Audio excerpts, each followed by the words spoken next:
An American Advisor in Vietnam, My Story, by Lieutenant Colonel, retired Joe A.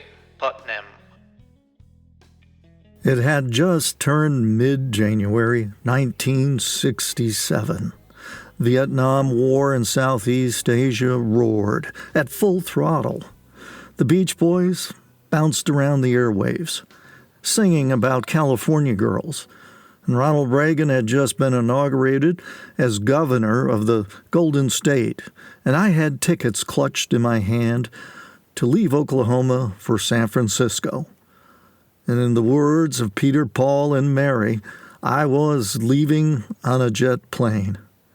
It got dark pretty early that time of year, and on the last evening of the 2-week leave the Army gave me before sending me to my overseas assignment, my whole family turned out at the airport to send me off. They were all painfully aware that they might not ever see me again, at least in one piece. It wasn't hard to imagine their agony. I was the first in many generations of our family to march off to war, so they weren't used to it.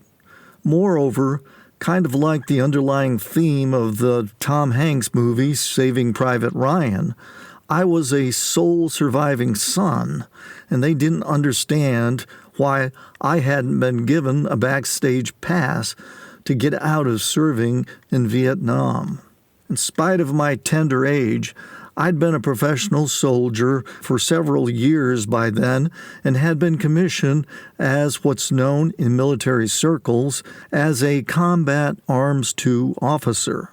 So my exposure to danger had increased many-fold in the run-up to my part in the Vietnam War, which had become progressively bigger and more intense by the time I had to suit up and get in the game. Until a couple of years earlier, Vietnam had not exactly been front-page news, but President Lyndon Johnson started building up our combat forces to increase our presence there in the summer of '65. Several of my friends had been part of that early deployment and had been or were currently there, and with a youthful and naive sense of invulnerability, I had volunteered more than once. So I guess it had just been a matter of time until I joined nearly 400,000 to be in Vietnam by 1967. And one of more than 2.5 million that served in the country before the war ended.